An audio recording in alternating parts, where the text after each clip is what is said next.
반갑습니다.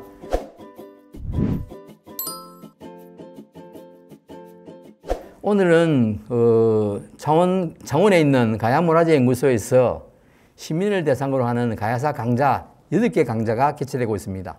그 중에 하나로서 저는 보시다시피 제목은 굉장히 거창해 보입니다. 가야사 어떻게 할 것인가 이 문제인데, 그래서 저는 앞으로 이 가야사를 이때까지 해왔던 가야사 연구를 바탕으로 해서 앞으로 어떻게 가야사를 연구하는 것이 좀 더 가야사에 접근할 수 있을까라고 하는 관점에서 오늘 강의를 하도록 하겠습니다.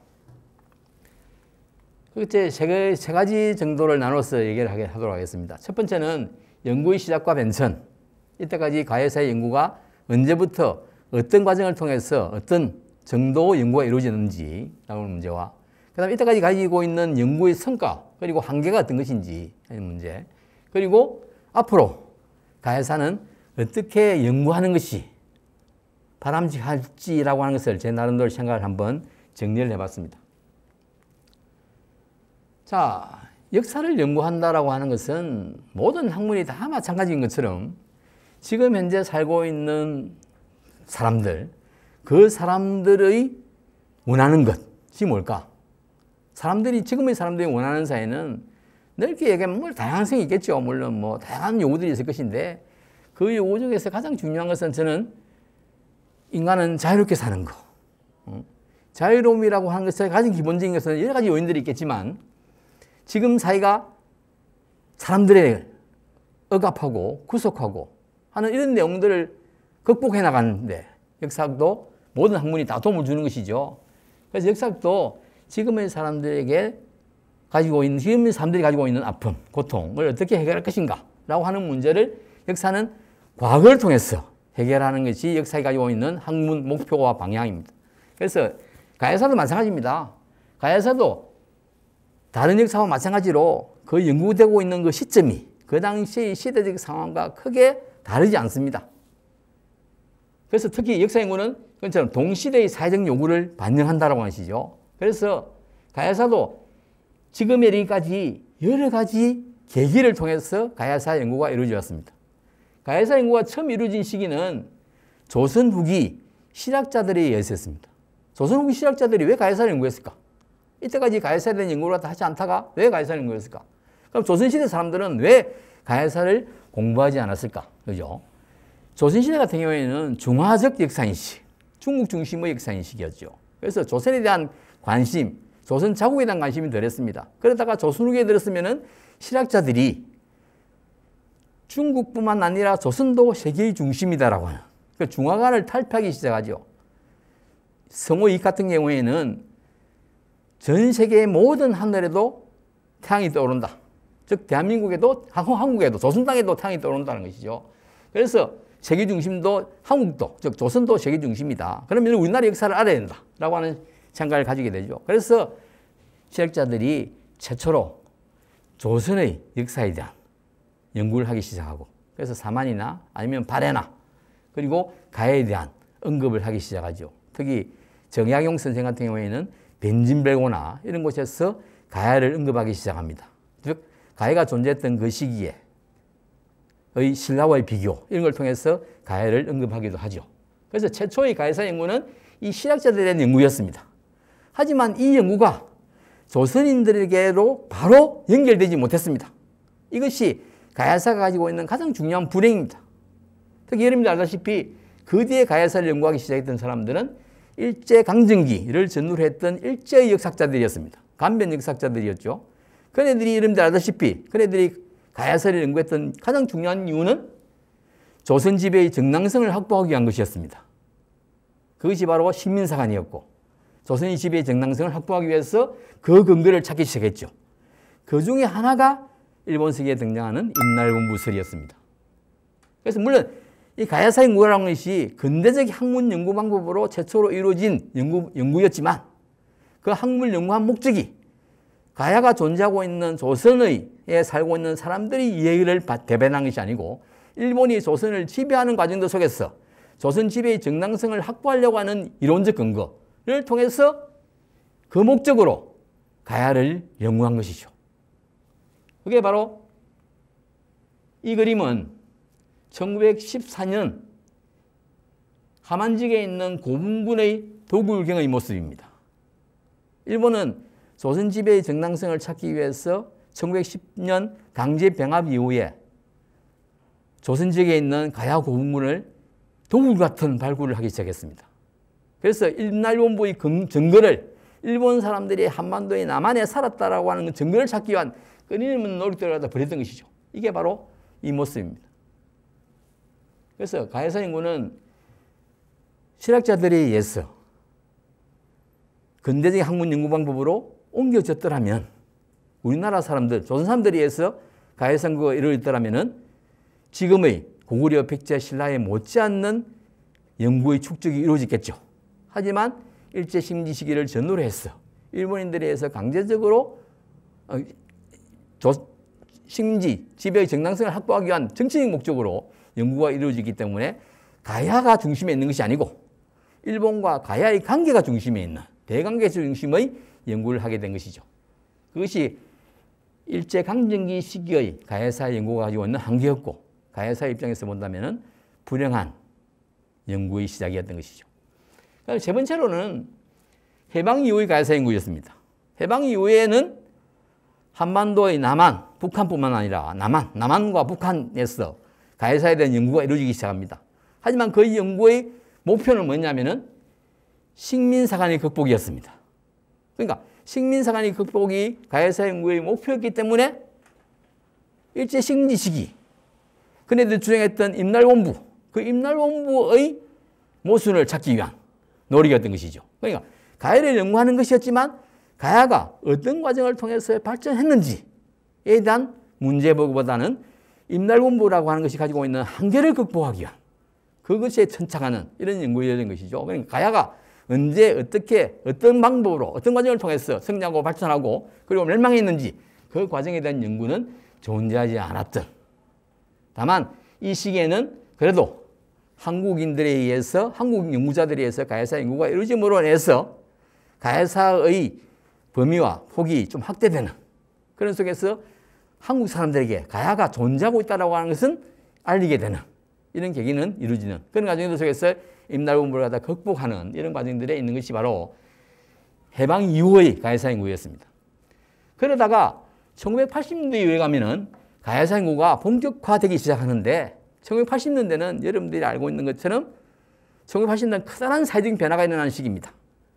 1980년에 5.18 강조항쟁이라고 하는 중요한 사건이 일어났고 그런 과정들 속에서 한국 역사계에서도 한국사 연구자들도 한국 사회는 앞으로 어떻게 발전해야 될 것인지에 대한 관심들이 생기기 시작하죠.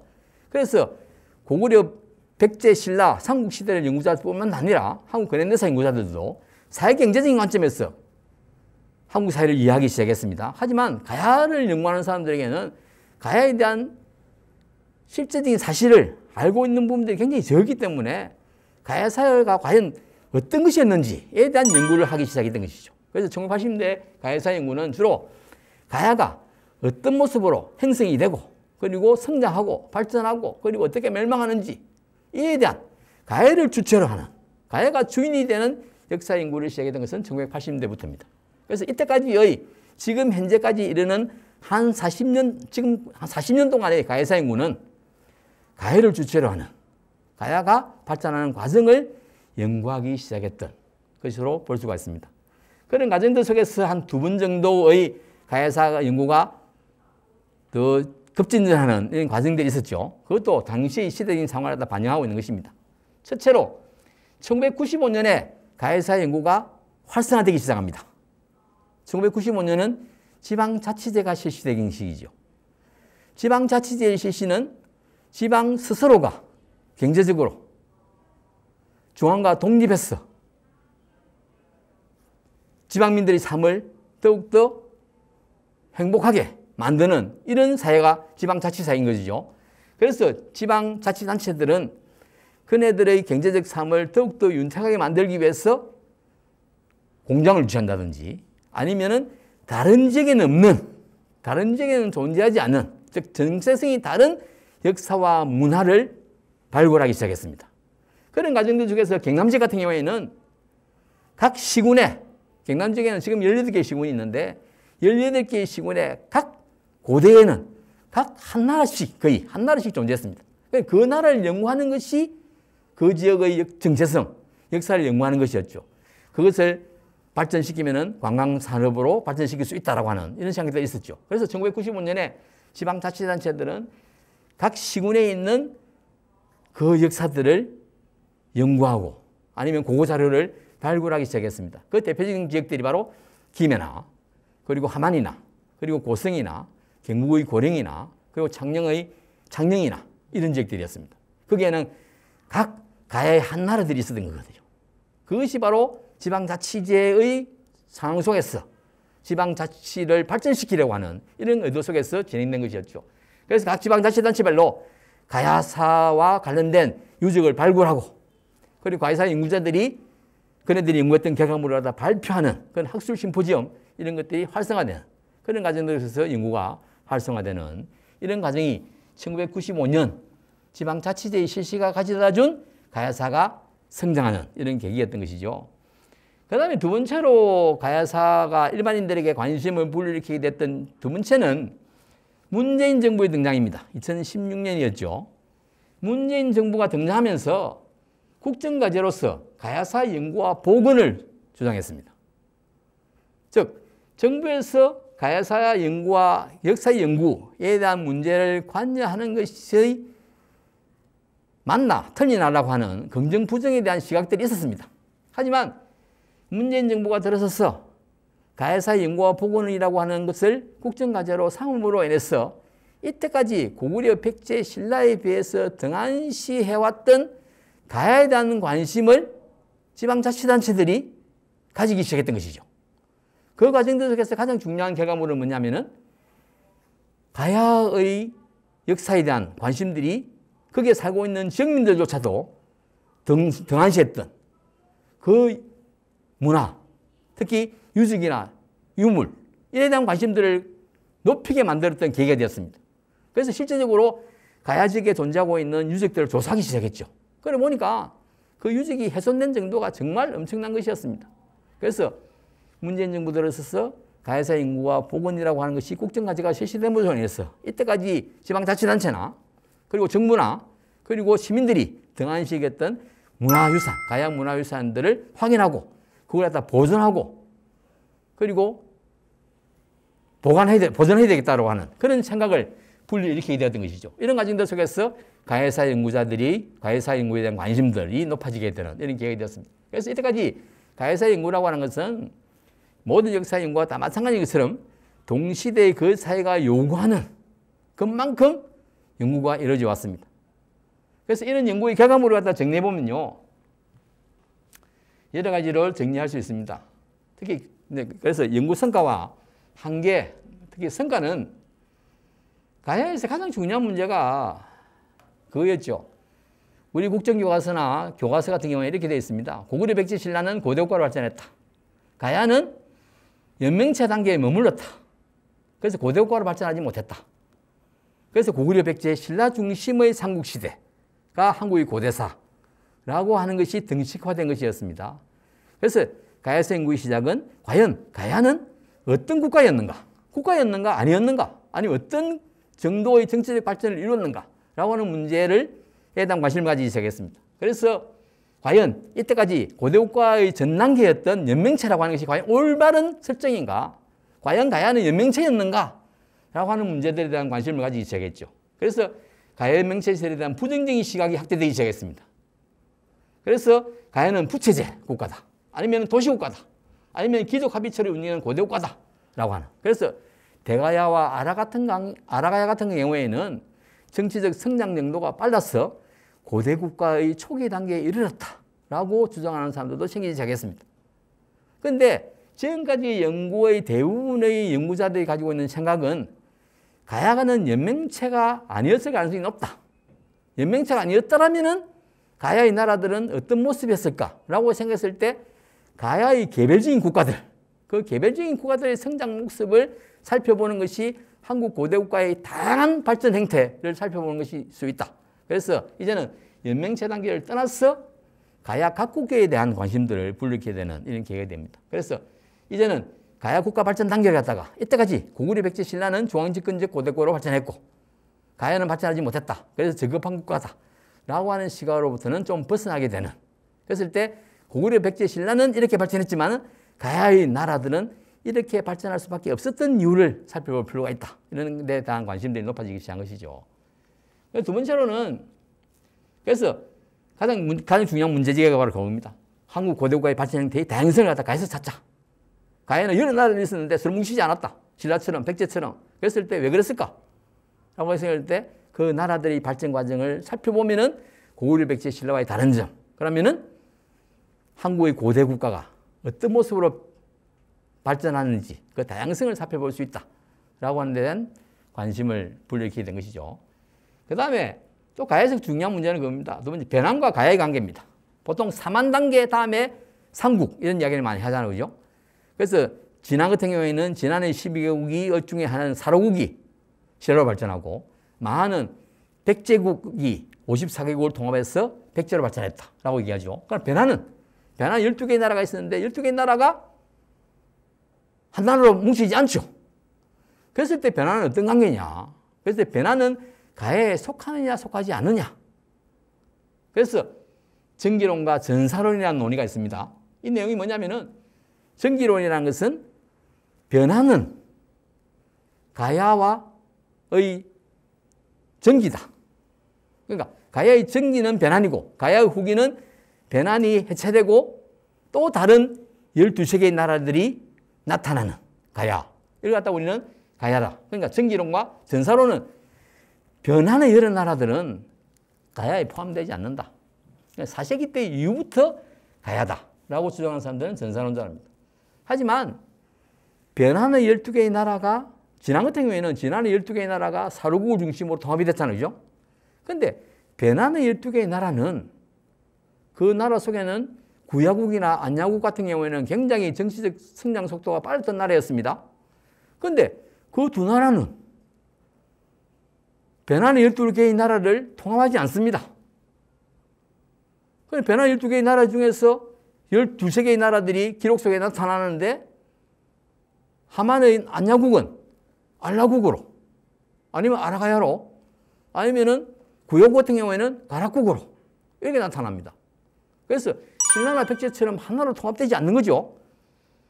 그랬을 때 가야 정기와 후기를 어떻게 볼 것인지 변환과 가야의 관계를 어떻게 볼 것인지 그래서 변환이 아니면은 변환과 같이 있었던 진안, 마한이라고 하는 사이 변화 과정들 속에서 가야가 나타나는 가야 후기가야가 나타나는 이런 과정으로 우리는 볼 필요가 있다는 것이죠. 그래서 변진안과 가야의 관계를 우리는 앞으로 살펴볼 필요가 있다라고 하는 이런 시각들이 나타나기 시작합니다. 그래서 변환과 가야의 관계, 그래서 정기론과 전사론 입장이 나타나죠. 그 다음에 가야는 그러면 어떻게 시기구분할 수 있을까? 가야 시기구분을 하는 세 가지 근거가 있습니다. 하나는 가야 역사에서 중요한 사건이 하나가 있는데 그게 보상파국 전쟁입니다. 이 삼국사기에도 나타나고 삼국유사에도 나타납니다. 그런데 이 삼국사기와 삼국유사에 나타나는 보상파국 전쟁을 일어났던 시기에 대해서는 여러 가지 설들이 있습니다. 그래서 보상파국 전쟁이 역사의 기록대로 3세기 초에 일어난 전쟁이다 라고 보는 사람들은 이 보상파국 전쟁을 계기로 해서 가락국이 쇠퇴했다. 그리고 그 이후에 후기가야가 펼쳐진다고 보는 것이죠. 그 다음에 강개토 남정이라는 사건이 있었습니다. 일본이 왜가 신라를 침공하니까 신라가 고구려에 구원군을 요청했고 고구려가 5만의 군대를 보냈다. 그게 강개토의 남정입니다. 그 남정으로 인해서 가락국이 쇠퇴하는 것이죠. 가락국이 쇠퇴하니까 이제는 후기가야로 바뀌는데 그 후기가야의 주도국은 대가야다. 그래서 5세기 초의 강개토 남정을 가야사의 정기와 후기로 나눌 때 정기는 김해 구야국, 김해 가락국을 중심으로 하는 정기가야의 명체에서 강개토의 남정을 계기로 해서는 대가야를 중심으로 하는 후기가야의 명체라고 주장하는 입장에서는 5세기 초의 강개토 남정을 중요한 시기 구분의 핵기로 봅니다. 그 다음에 4세기 초 포상파국 전쟁 아니면은 낙랑과 대방의 한반도 축출 이걸 즉 그 당시 한반도에서 마항과 진한의 변화 보면은 백제국이 백제로 바뀌고 사로국이 신라로 바뀌는 것이 낙남과 대방의 축출 과정에서 나타나는 한반도 정세의 변화입니다. 그런 것처럼 배난도 그 정세의 변화로부터 벗어나지 못했을 것이다. 그것을 보여주는 것이 포상파국 전쟁이다. 그 포상파국 전쟁은 3세기 말 아니면 4세기 초에 일어났던 전쟁이다. 이 전쟁의 기회를 통해서 가해사기가 전기에서 후기로 바뀐 것으로 볼 수 있다는 것이죠. 그래서 낙남과 대방의 축출, 이것이 가야 사이의 내적 발전을 보여주는 것이다. 그래서 그 근거들 보면은 가락국 같은 경우에는 낙남과 대방이 축출되기 이전에는 낙남, 대방과 교류를 하발했거든요. 그렇지만 낙남과 대방이 출출되면서부터 외와의 교류를 통해서 성장하는 것이 가락국입니다. 그게 바로 대성능 고군군의 모습을 보여주는 것이죠. 그 다음에 대가야 같은 경우에는 발로국 단계에서, 즉 변한 발로국 단계에서 4세기 때 이후에는 수산성 아래, 지금의 마리산, 지산동 공군이 있는 그 밑에 있는 지역도, 그 지역을 중심으로 성장하는 모습을 보여주고 있다는 거고. 그 다음에 아라가야 같은 경우에는 포상파국 전쟁을 계기로 해서 정치적 발전을 하고 있다. 예를 들어서 진동지역으로 진출한다든지 아니면 칠원지역으로 진출하는지 이런 모습을 보여주고 있다. 그래서 시구문도 이렇게 다양한 관점에서 시계 부분을 바라보게 되는, 이것이 가야 사회의 내부의 발전과 변화를 보여주는 이런 양상이다. 것이죠. 그 다음에 가야 각국에 대한 연구가 확대됩니다. 아까 얘기했죠. 연맹체라고 하는 것이 실제로 존재했는가? 연맹이라고 하는 것은 외부의 적에 대한 동맹을 의미하는 거거든요. 그랬을 때 요즘에는 군사적인 아니면 경제적인 동맹을 얘기할 수 있잖아요. 그랬을 때 가야 여러 나라들은 포상파국 전쟁 같은 이런 경우를 제외하고는 외부의 적에 대해서 그렇게 동맹이나 연맹한 행태를 보여준 적이 별로 없습니다. 그래서 연맹체에 있을 가능성이 낮다라고 하는 것이죠. 그리고 연맹체라고 하는 것은 정치 발전 단계 하나에 불과한 것이지 국가적 성격을 보여주는 것이 아니다 라고 하는 입장도 있거든요. 그렇게 볼 때 이제는 가야를 연맹체로 볼 것이 아니라 가야의 각국이 발전하는 과정을 살펴보게 되면은 그 각국의 발전 과정을 통해서 가야 전체를 이해할 수 있다. 이런 시각을 다 보여주기 시작된 것이죠. 그래서 2000년도에는 가야 각국 사이 재구성이라고 하는 가야 학술 심포지엄이 개최되었고 그것을 책으로 출판했습니다. 그 내용이 뭐냐면은 6개의 나라가 있었는데 가락구, 대가야, 아라가야, 소가야, 벼가야, 다라구 이런 6개의 나라. 물론 이 당시에 문헌뿐만 아니라 유적의 발굴이 많이 이루어졌던 지역입니다. 그래서 연구 성과가 일정 정도 축적된 이런 나라를 대상으로 해서 각국 사이 재구성이라고 하는 주제의 학술대회를 개최한 것이죠. 그런데 물론 포상파국도 있습니다. 골포국, 고사포국, 칠포국, 사무국에 대한 연구들도 이루어지기 시작합니다. 그래서 이런 각국의 발전을 연구함으로 인해서 가야 사이 내부의 발전, 내부의 관계 이런 것들을 이해할 수 있는 계기가 되었던 것이고, 그 다음에 또 5번째로는 가야 사이 내적 발전 과정을 이해하는, 이때까지 가야 사이 연구를 하면 대부분 대관계 사이였습니다. 80년대까지는 일본과 한반도의 관계, 관계를 중심으로 하는 어느 문화의 수입, 이런 문화의 수입, 경로, 루트 이런 건 중요하죠. 이럴 때 과연 가야는 무엇이 가야를 발전하게 만들었을까? 어떤 기계를 통해서 가야 사이 범위는 확대됐을까? 그리고 그런 것들이 더 이상 확대되지 못하고 신라에서, 백제에서 차단된 이유는 뭘까? 이런 것들을 갖다 한반도 역사 속에서 살펴야 되는 것이죠. 그래서 이에 대한 숙제들을 풀기 위해 했던 것이 바로 이런 포상파국 전쟁의 원인을 규명하고 그 다음에 가해사 시기 구분을 하려고 하는 노력들입니다. 그래서 포상파국 전쟁 원인을 규명하기 위한 다양한 노력들이 있습니다. 가해사를 연구하는 사람들에게 가장 중요한 숙제가 이 포상파국 전쟁이거든요. 전쟁 대상이 어디였는지, 전쟁 대상이었는지, 전쟁 시기가 언제였는지, 그리고 포상파국이라는 나라는 어떤 나라였는지, 이런 다양한 문제들을 해결하는 것이 가야의 내적 변화, 그리고 가야의 구성원들이 가지고 있는 발전 과정을 이해하는 데 도움을 주는 계기가 되는 것이죠. 그다음에 가장 중요한 문제는 가장 중요한 문제이기도 한데, 그럼 가야는 어떻게 뭘 가지고 발전했을까? 이에 대한 논의들은 많죠. 가야는 대부분의 나라들이 낙동강 주변에, 그리고 남해안 주변에 난강, 환강, 즉 강을 끼고 바다를 끼고 있습니다. 그래서 강과 바다라고 하는 것은 지금은 강은 수자원 아니면 경관의 문제이죠. 하지만 정근대로 올라가면 올라갈수록 가장 중요한 교통수단은 강과 바다였습니다. 그런데 강과 바다가 다른 지역과의 교류를 활발하게 할 수 있는 가장 중요한 교통로인 것이죠. 그 교통로에 있었던 가야, 그 가야는 아마 교육을 통해서 성장했던 나라였을 것이다. 특히 삼국지의 기록을 보면은 변환에는 철이 났어. 정근대 사회에서 특히 이 사만시기 아니면 고대 사회에서 철이라고 하는 것은 오늘날에 무엇에 비교할 수 있겠습니까? 반도체? 아니면 핵? 이런 거 비교할 수 있을 정도로 정말 대단한 생산물이죠. 철기를 가지고 있음으로 해서 남과 전쟁을 통해서 재력을 확보할 수 있죠. 생산물을 확보할 수 있죠. 그리고 철기를 넘기고 하면 경장 면적을 확대할 수 있습니다. 그래서 경제적, 군사적 능력을 가지고 있는 이 철이죠. 이 철의 교육을 통해서 성장했던 나라라고 하는 것을 갖다 보여주는 그게 가야가 가지고 있는 모습입니다. 그 근거로 나타나는 것이 보면 가야의 고분군에서는 다양한 상형 토기들이 등장하는데 그 상형 토기에 보면은 여기 보면은 배가 있죠. 이 배가 배 모양의 토기가 가장 많이 나타납니다. 이 함안에서 나온 것인데 이것은 창원의 현동이라는 곳이 있습니다. 그 현동에서 나오는 배 모양 토기입니다.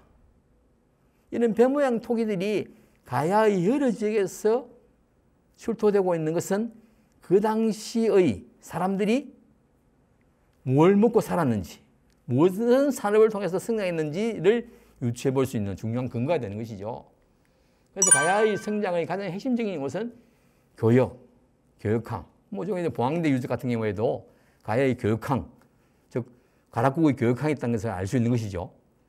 그럼 저 김해 유라지역 같은 경우에도 그런 유적들이 많이 아마 이 강자 외에 다른 많은 광자에서는 많은 그림들과 유적과 유물을 보여주고 있을 것이니까 볼 수 있을 것입니다. 그래서 가야 발전에 대한 연구가 축적되기 시작했고, 물론 대강제에 대한 연구도 지속되었습니다.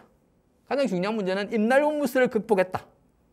이제 더 이상 신공항 후 시기에 가야의 7개 나라를 정복했어. 200년간 통치했다라고 하는 주장을 하는 사람들이 이제 없습니다. 다만 임날원무라는 것은 뭘 의미할까? 즉 일본색이 보면은 제알라 제외신이라는 말이 있습니다. 알라라는 것은 아라가야입니다. 알라에 있었던 외신들. 외신들이 아라가에 있었다는 것이죠. 그래서 아라가에 왜 있었을까? 그는 외는 선진 문물을 수용할 수 있는 루트가 필요했는데 그 루트를 아라가야로 설정했다. 그래서 아라가야에 머무르면서 아라가야의 선진 문화를 갖다가 일본으로 내갔던 이런 사람들로. 그래서 일반적으로 이제는 임날원부의 존재를 가야에 있었던, 특히 아라가야에 있었던 외의 사신 아니면 사신단으로 규정을 하고 있습니다. 더 이상 침략, 지배기구로서의 의미는 이제 더 이상 주장하지 않는 것이죠. 그런 과정들 속에서 임날원부설이 이제 극복됐다.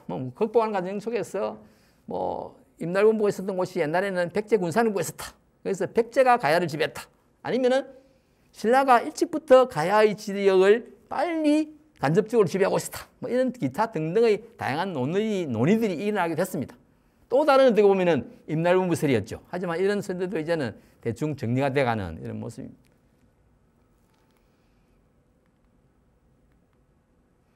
그래서 연구 성과를 대충 정리하면은 이제 가야를 주체로 한 연구는 한 40년 정도 됐습니다.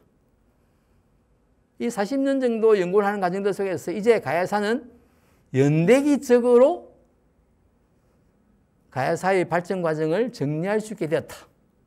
그래서 가야가 형성되는 시기를 기원을 전후하는 시기, 아니면은 김수로 하늘로부터 내려오는 42년로부터 정했어.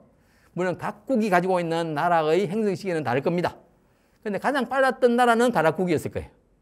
그 가락국 인근에 하만 안야국이나 그리고 창녕의 벼가야나 이런 나라들은 형성 시기는 달라졌을 것이지만 거의 비슷한 시기에 각자의 나라들을 만들었고, 그런 나라들이 서로 무역을 통해서 성장하다가 562년에 멸망을 했는데, 그 멸망하는 과정들 속에서 포상파국 전쟁이나 그리고 광개통의 남정 이런 걸 통해서 가야 사회의 시기적 변화를 읽을 수 있는 이런 상황을 최소한 정리할 수 있게 되었다. 그래서 가야사에서의 포상팔국 전제, 강개사도 남정이 가지고 있는 동북아시아에서의 질서, 이런 것들을 이해할 수 있게 되었다. 그래서 이제 가야사는 한국 고대사에서 고구려 백제의 신라만으로 이해할 수 없는 가야사의 범위를 확보하게 되었고, 가야사를 알지 못하게 되면은 한국 고대사를 갖다가 폭넓게 이해할 수 없는 이런 단계까지 이르렀다. 이제 가야사를 연구하지 않고서는 한국 고대사를 이해할 수 없는 단계까지 연구의 폭과 깊이가 확대되었다라고 하는 측면이 있는 거고, 거기에다가 가야는 인근에 있는 가야 제국뿐만 아니라 일본, 신라, 그리고 백제, 고구려, 한반도뿐만 아니라 또 일본 그리고 중국과의 관계를 맺고 있었기 때문에 동북아시아의 역사를 확대하는 데도 도움이 되고 있다 라고 하는 정도가 지금 현재 한 40년간 정도의 가야를 주체로 한 역사 연구에서 얻어진 결과물 정도로 생각해 볼 수 있습니다. 물론 이외에도 뭐 가야사에 대한 다양한 연구들이 이루어져 있죠. 건국 신화에 대한 연구나 불교에 대한 연구나, 그리고 이런 연구들이 축적됨으로 인해서 가야 고궁군을 세계유산으로 등재하기 위한 과정 속에 있습니다. 이게 지금까지의 가야사 연구 성과라고 본다면은 한계도 있습니다. 제가 저번에 얘기했잖아요. 40년 정도밖에 되지 않기 때문에. 그래서 이 40년 동안 이루어진 축적물이기 때문에, 그리고 문헌이 가지고 있는 한계들 때문에 공고 자료를 활용했던 측면들이 있는 거죠. 그런데 새로운 공고 자료를 발굴이라고 하는 것들이 또 가야사가 가지고 있는 이때까지 축적된 결과물을 또 반박할 수도 있습니다. 그렇기 때문에 가야사 연구는 여전히 아직도 한계가 있는, 고구려 백제 신라 뭐 역사 연구가 한계가 없는 건 아니지만 가야사 같은 경우에는 아직도 해결될 많은 문제들이 있는 역사라고 저는 생각이 듭니다. 그런 반면에서 연구상 한계를 여러 가지 정리해 볼 수 있는데요. 가장 첫 번째는 한국 고대사를 고구려 백제 신라 중심에 둔 중앙집권적 거대국가를 설정함으로 해서 거기에 미치지 못하는 나라를 연맹체 단계에 머물렀다. 그래서 저급하게 인식하고 있는, 그것이 가야사의 연구를 촉발시키지 못하는 또 원인이 될 수도 있는 거거든요. 그리고 그것이 일반 대중에게 공교육으로 보급되지 못하는 이유이기도 합니다. 교과서에서 차지하는 분량이나 이런 것들이기 때문에. 그래서 아직도 연맹체스로부터 가야사 연구가 극복됐는지라고 하는 문제는 있을 수 있습니다. 그 다음에 가야 각국에 대한 연구가 활성화되어야 됩니다. 실제적으로 이런 변진 12개의 나라가 있거든요. 변진은 12개의 나라가 있습니다. 그 다음에 변진 시기에 썼던 또 포상파국이라는 나라도 됐습니다. 이게 정기가야에 있었던 기록 속에 등장하는 변진 12개국, 그리고 포상파국에 속하는 5개의 나라 있거든요. 이런 나라들은 보세요. 물론 각자의 많은 연구자들이 지명을 비정하고 있지만 그 지명에 동의하는 지역들은 적습니다. 여기도 펑펑 비어 있잖아요. 그래서 아직도 우리는 가야사를 연구하려면은 이런 나라들이 어디에 있었는지를 밝혀야 될 필요가 있죠. 그리고 후기가야에도 12개의 나라가 있거든요. 그런데 12개의 나라가 정확한 위치 비정이 되지 않는 나라들이 많이 있습니다. 그래서 이제 각국에 대한 이제 연맹체라고 하는 것을 극복할 수 있으려면 가야의 각국에 대한 연구들이 활성화되어야 된다. 그런데 아직 그렇지 못하다고 하는 것이 한계인 것이죠. 그 다음에 사만 단계와 가야사 단계가 모호합니다. 아직도. 일반인들이 알고 있는 정도도 그렇고, 만진한 변화, 그리고 고구려 백제 신라, 또 고구려 백제 신라와 만진한 변화. 고구려는 그것을 벗어나 있죠.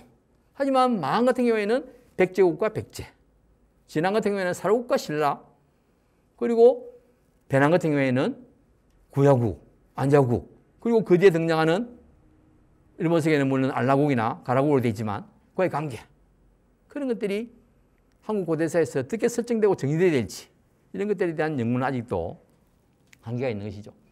그 다음에 가야사 연구를 하는 과정들 속에서 해방 이후에 가장 중요한 숙제가 임날공부스를 극복이라고 했잖아요. 그런데 임날공부스를 극복하는 과정들 속에서 오히려 가야의 발전 과정을 왜곡하는 측면들이 있었습니다. 예를 들면은 백제 군사력 물설 이런 게 그런 거죠.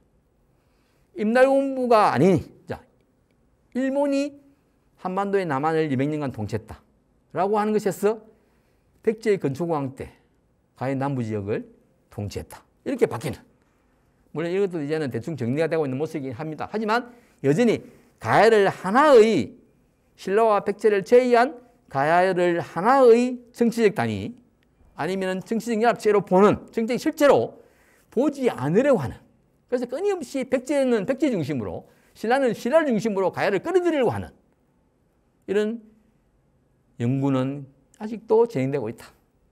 그랬을 때 가해를 하나의 독자적인 존재로 두고 신라와 백제와 다르게 성장해왔던 가해를 어떻게 해석할 것인가라고 하는 것이 한국 고대사의 폭을 저는 넓힌 것이라고 생각합니다. 그래서 이제는 신라 중심, 백제사 중심이 아니라 가해사를 또 하나의 중심으로 두는 이런 연구가 필요하다는 것이죠. 그 다음에 문헌 자료가 적기 때문에 고고 자료를 하려고 하는데 좀 말씀이 옆에가 있지만 문헌 연구자들은 문헌을 중심에 두고 고고 자료를 해석하고 또 고고학을 통해서 가해사를 연구하는 사람들은 고고 자료를 중심에 두고 문헌을 결합하는 이런 수행될 부분들이 있습니다. 그래서 문헌과 고고학의 슬픈 결합이라고 하는 것들이 아직도 유효한 상태가 있는 거고 이것들은 한계입니다.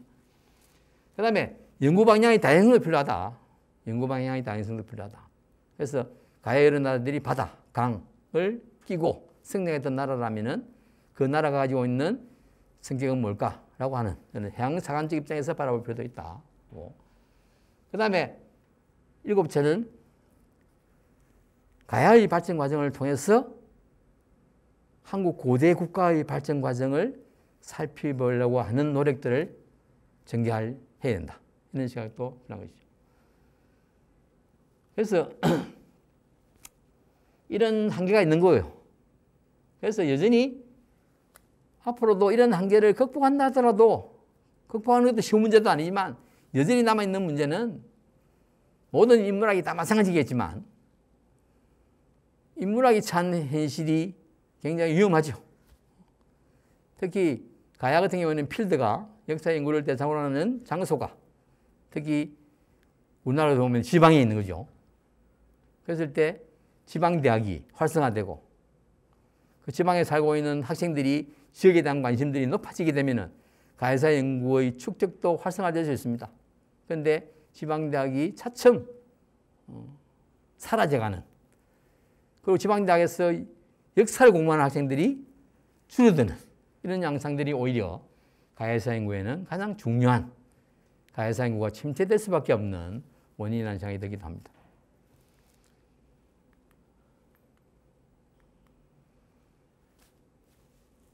그다음에 가해사 연구에 대한, 그래서 최근에 들어와서 가해사에 대한 연구에 대한 비판이 일기도 합니다. 발표한 논문의 수량이 적다. 각별한 문제 제기도 없다. 게다가 새로운 연구자의 공급도 적다. 연구가 부진한 이유는 지방자치단체의 적극적인 지원 때문이었는데 그것이 이루어지지 못함으로 해서 연구가 줄어든 게 아니냐라고 하는 비판도 있는 거고, 그래서 다른 분야의 대화 소통도 필요하다. 이런 다양한 지적들이 있습니다. 제가 좀 전에 얘기했던 것처럼 물론 이런 지적이 틀리지 않습니다. 하지만 가해사 연구가 꼭 이런 이유 때문에 진척이 되지 않는, 부진하다라고 하는 근거일 수는 없습니다. 한국 사회가 처한 현실도 거기에 저는 중요한 영향을 미친다고 생각합니다. 거기다가 가야의 기록이 가지고 있는 한계가 있는 거죠. 가야의 기록이 가지고 있는 한계들 때문에 가야사의 내부의 관계를 정리할 수 있는 자료들이 부족합니다. 즉 가야사의 내밀한 발전 과정을 이해할 수 있는 자료들이 부족한 것이죠. 물론 그 고고 자료들이 그것을 해석에 도움을 준다고 생각하지만 고고 자료는 스스로 말하기가 쉽지 않습니다. 그래서 고고 자료를 통해서 가해사의 발전 과정을 좀 이해할 수 있는 토대는 되게 하지만 가해사에서 정의되었던 제도와 조직, 그 속에서 나타나는 사람들과의 관계, 이런 것들을 내밀하게 이해할 수 있는 기록이 부족하다는 측면이 바로 연구자의 부족을 가져오기도 하고, 더 나은 가해사회를 이해할 수 있는 문제제기가 부족할 수도 있는 거고, 그리고 연구자의 공급도 부족할 수 있는. 그래서 가해사가 가지고 있는 한계들이 측면에서 우리는 가해사를 볼 필요도 있다. 이런 측면이 있습니다.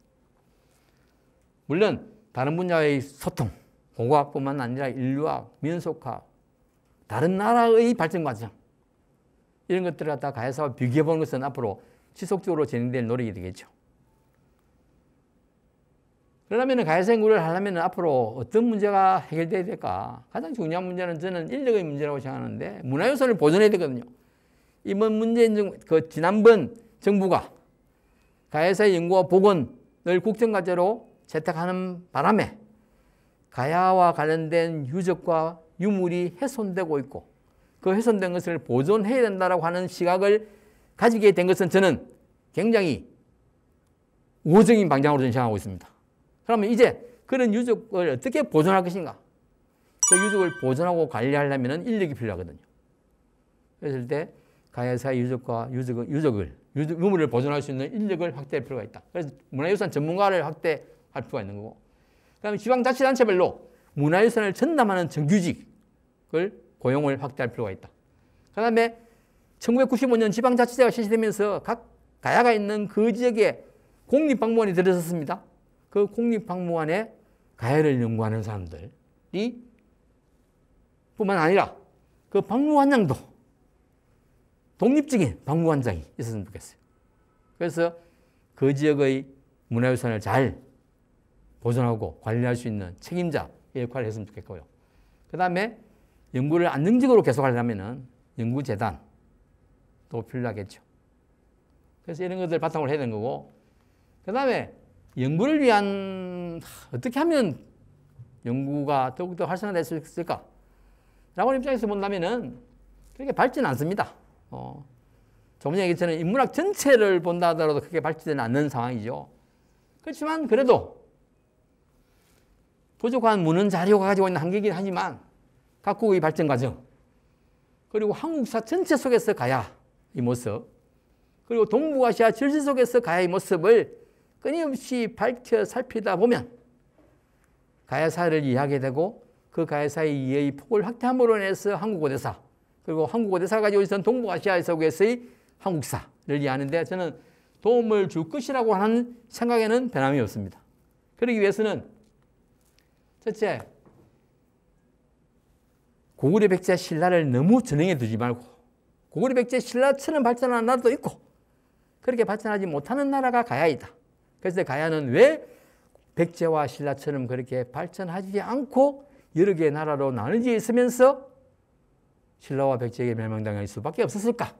라고 하는 숙제를 저는 풀어야 된다라고 생각합니다. 그리고 가야각국이 백제와 신라처럼 동일한 방향으로 성장하지 않았던 이유는 뭘까? 이게 한국 고대 국가의 다양한 발전 모습을 보여주는 것이다. 한 거고. 그 다음에 삼국 중심에서 우리나라 고대사 연구자들이 삼국 중심에서 벗어나야 된다. 이제는 삼국 외에 부여나 그리고 가야의 발전 과정을 이해하는 것이 한국 고대사의 인간들의 삶의 모습을 더 확대할 수 있다. 이런 측면에서 우리는 그래서 삼국 중심으로 너무 편중됨으로 인해서 시민과 학생들에게도 삼국사 중심의 교육이 이루어지는 병폐가 있다고 하는 것이죠. 그래서 가해사 연구가 이루어진 것들을 이제는 전문 연구자들에 의한 가해사 연구의 결과물들을 갖다가 공교육을 통해서 자라는 자세들에게 교육이 이루어져야 되고, 그것이 이루어지려면 특히 지방사 교육도 활성화되어야 되겠죠. 그래서 이런 가해사 지식이 시민과 학생들에게 전파될 수 있는 루트들도 확보되어야 된다. 그래서 공교육에서 삼국 중심이 아니라 이제는 삼국시대에 있었던 그 당시의 모든 사회적 모습들을 아울러 학생들에게 가르쳐야 된다. 이것이죠. 그래서 그렇지 않기 때문에 고대사는 그렇거든요. 옛날 역사학을 배웠던 사람들이 가지고 있는 그 지식이 굉장히 변화됐는데도 불구하고 재교육이 이루어지지 않기 때문에 옛날 나이 든 분들은요, 60대, 70대 공부했던 분들은 60대, 70대 정도의 역사에 대한 지식을 가지고 있습니다. 그러니까 지금 우리가 연구자들이 연구했던 그 학문을 이해하지 못하고 있습니다. 재교육이 이루어지지 않기 때문이죠. 그러니까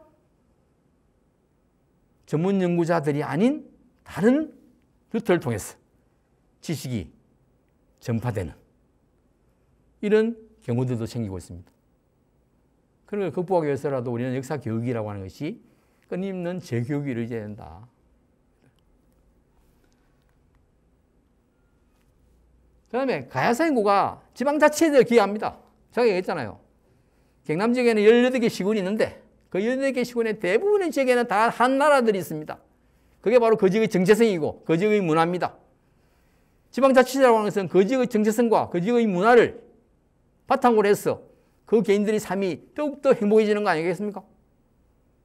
남과 다른 것의 차이라고 하는 것이 바로 생산성을 불러일으키는 것이죠. 그래서 가야사 인구 자체가 지방자치제에도 기여한다. 역사는 가장 그 시대의 사회적 요구에 부응하는 것이고 가야사는 지방자치제의 요구에 부응하는 것이고 그래서 가야사가 지금의 역사 연구의 목적과 크게 다르지 않다 하는 입장이 있는 것이죠.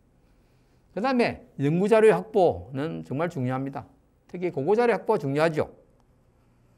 문헌자료야 끊임없이 계속 읽어야 되는 것이고 고고자료는 이때까지 우리 고고자료 확보라고 하는 것은 대부분 구제 발굴에 의해서 도로가 만들어지거나 공장을 건설하거나 이런 것 때문에 발굴 자료를 확보할 수 있었습니다. 물론 뭐 학술 발굴이 이루어진 경우도 많죠. 특히 이번 정부 지난 정부 들어서 많은 의도적인 학술적인 발굴들이 많이 이루어지게 됐습니다. 하지만 가야사 전체의 범위 내에서 가야사를 이해할 수 있는 상황들을 만들어갈 수 있는 지역들을 의도적으로 한번 발굴하는 이런 학술 발굴도 그래서 다양한 자료를 많이 확보함으로 인해서 가야사의 범위를 넓힐 수 있는 이런 데 기여할 수 있다. 예를 들면 이런 거예요. 최근에 하만마리산 고문군 75문에서 청자환이 나왔습니다. 가야 지역에서 이렇게 청자환이 나온 것은 처음입니다. 이것은 중국과의 교류를 얘기하는 거거든요. 그러면 아라가야가 직접 중국과 교류했을까? 남제와 파견했던 그것의 시체는 어느 나라에 했을까? 남제와 교류했던 그 가야는 이때까지는 다 대가야였거든요. 그러면 아라가야였을 가능성을 보여주는 자료가이기도 합니다. 그래서 다양한 논쟁을 이제는 불러일으킬 수 있는 거죠. 그 다음에 이때까지 하만 지역에서는 금농관이 나온 적이 없습니다.